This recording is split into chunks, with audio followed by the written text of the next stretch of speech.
So the first date was great. Great conversation, great chemistry, great vibes all around. Now you meet up for the second date and things are going fine. And then they're going less fine. Like, it's not a fully bad date, but it's not a good date either. And the first one was so good. And you're just like, what happened? Where did the spark go? That's where we're going this episode. Hi, I'm Kelly Shanley, a stand-up comic who spent 10 years on the dating apps in LA. And these are my stories. Welcome to the Dating is Nuts podcast, formerly known as For Love or Peanut Butter. We rebranded because that title was just too long. And also no one thinks about peanut butter when they're looking for a dating podcast. Well, except for maybe like a super tiny niche group of kink lovers. In which case, good for you, do your thing. If you found us that way, I'm so glad you're here. Anyway, thanks for tuning in. This is episode 208. What the hell happened on my second date with Carter? If you missed my first date with Carter, check out episode 204 to hear about how he turned me on by wrestling a bear. Well, kind of. And then come right back here. I interrupt this podcast to bring you a very special announcement. Dating is Nuts is now on Patreon. The crowd goes wild. That's right, Lover Nutters. Not only can you support the pod by watching and listening, now you can become a patron for $7 and know that you are enabling me to keep creating content. Don't worry, this is the good kind of enabling. Not familiar with Patreon? That's okay. I'm sure you've heard the expression patron of the arts, right? Like when Renaissance painters like Da Vinci and Michelangelo would receive financial support from people who were fans of their artwork. And then in return, they would paint the likeness of their patrons into the background of their paintings. Yeah, because patrons get perks. Now, I am in no way trying to compare my show to the Mona Lisa, but if you become a patron of mine, you too will get perks, such as behind-the-scenes video of me recording the podcast, exclusive live streams with me, chances to talk about dating stuff like catfishing, ghosting, and more, the chance to share your own bad date stories, or good, open to those too, maybe have them turn in to their own future mini episode. Most importantly, your support means that I can keep creating content and hopefully make it better and better and better. The Patreon launched on June 1st, so click on the link in the show notes to become an OG Lover Nutter now. The first 100 of you to sign up will receive exclusive limited edition merch, which is my way of saying thank you for being a fan from the start. I'll see you on Patreon. And now, back to your episode. Carter invited me over for dinner at his house since I was staying with my mom and he had his house all to himself. I happily accepted.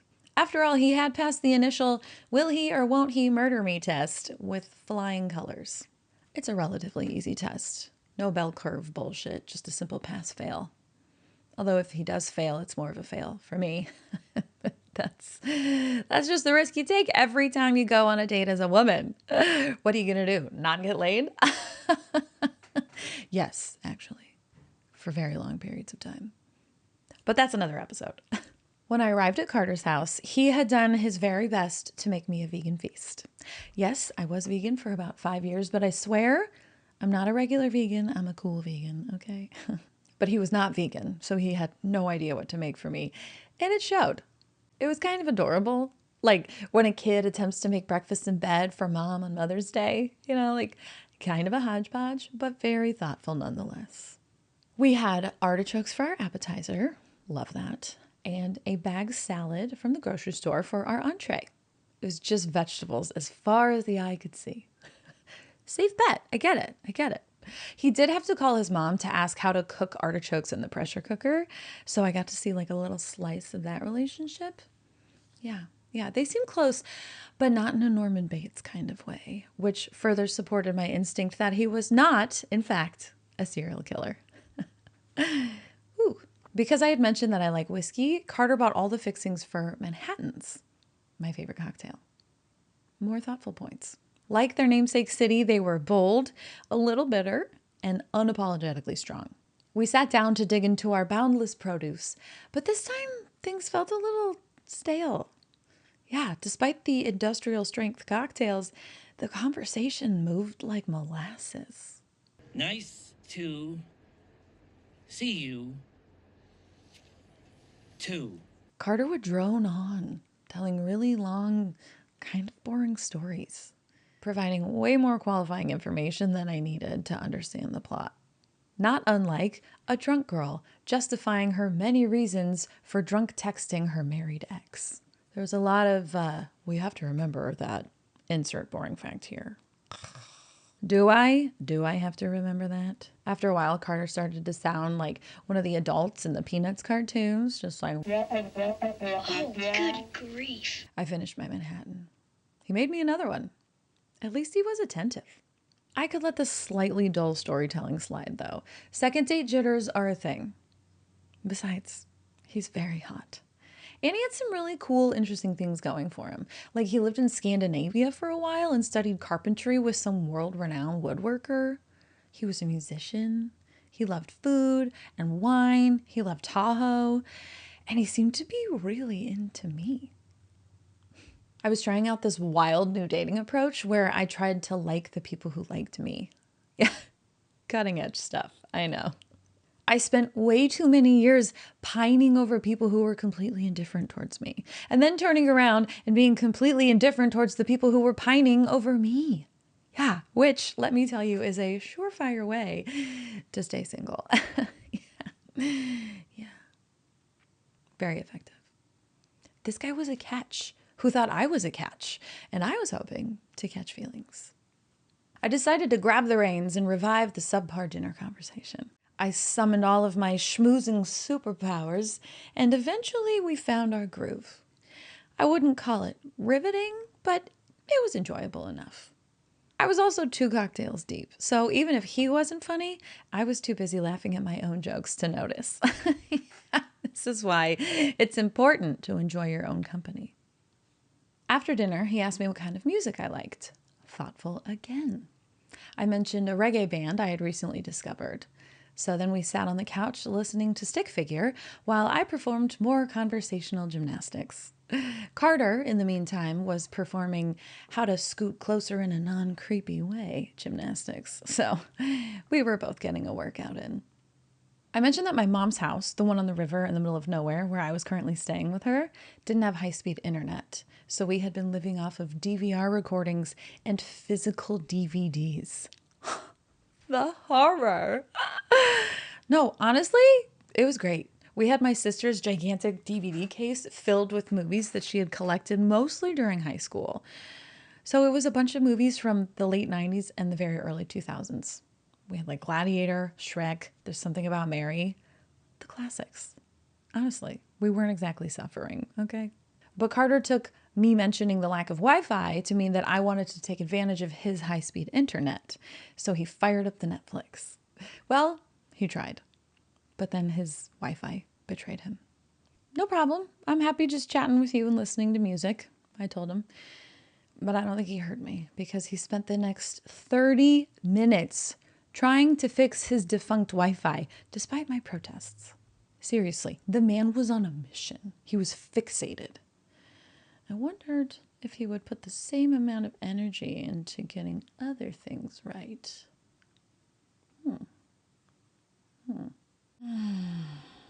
I waited patiently on the couch, zoning in and out, checking my phone, then trying to revive the conversation, going back to my phone when I sensed how pissed off he was growing with his traitorous Wi-Fi. After 2 Manhattans, I was a little too tipsy to drive. Otherwise, I would have just excused myself and gone home. But I wasn't taking any chances, so I just willed myself sober as Carter descended further into his pit of frustration. It felt like hours before he joined me on the couch again. The mood was, tepid. We clawed our way through some more conversation until I finally felt sober enough to leave. Carter invited me to stay, but I was not in the mood. Maybe if you had tried before the great Wi-Fi debacle instead of ignoring me for 30 to 60 minutes. Weird. He tried everything he could think of to get me to stay, and then he finally gave in, and then he kissed me goodnight. Believe it or not, I had been waiting for this moment. The first kiss can be a game changer. Like, you could be super into someone and then they kiss you and you're like, oh. Or you could be not that into someone and then they kiss you and you're like, oh. Okay. So yes, despite our awkward date, I was very ready for my kiss from Carter. Need I remind you, he was very hot, okay? And I was pretty certain a smooch from him would make my knees buckle and my heart go pitter-patter. He walked me to the front door and gave me a hug, but then he didn't pull all the way back. Just hovered his face close to mine for a moment. And I didn't move, so then he went for it. And it was fine. He tried again. It was somehow less fine. Not bad, but definitely not good either. Just like this date. It definitely didn't convince me to spend the night with him. So I thanked him for dinner and I drove myself home. Less giddy than the first date, but still open to seeing him again. If you enjoyed this episode, please subscribe, leave us a review, and tell your friends. Seriously, if you thought of anyone during this episode, maybe a cool vegan, maybe a stick figure fan, maybe someone who battles their Wi-Fi on a daily basis, the best thing you could do is share this with them. Obviously, it helps me if you share it, but I genuinely hope that it helps all of you too, to feel less alone on your chaotic dating journeys. Thank you so much for watching and listening, and be sure to tune in to the next episode where we will go on our second not a date with surfer dude Dex. I'm still Kelly Shanley, and I will see you next time, Lovernutters.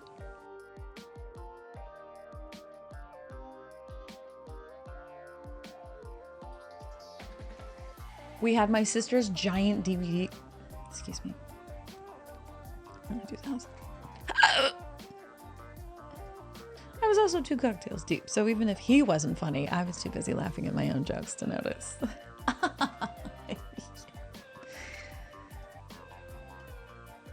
Someone's got to do it. Never ask a comedian if they think they're funny. Of course they think they're funny. Otherwise they wouldn't be a comedian.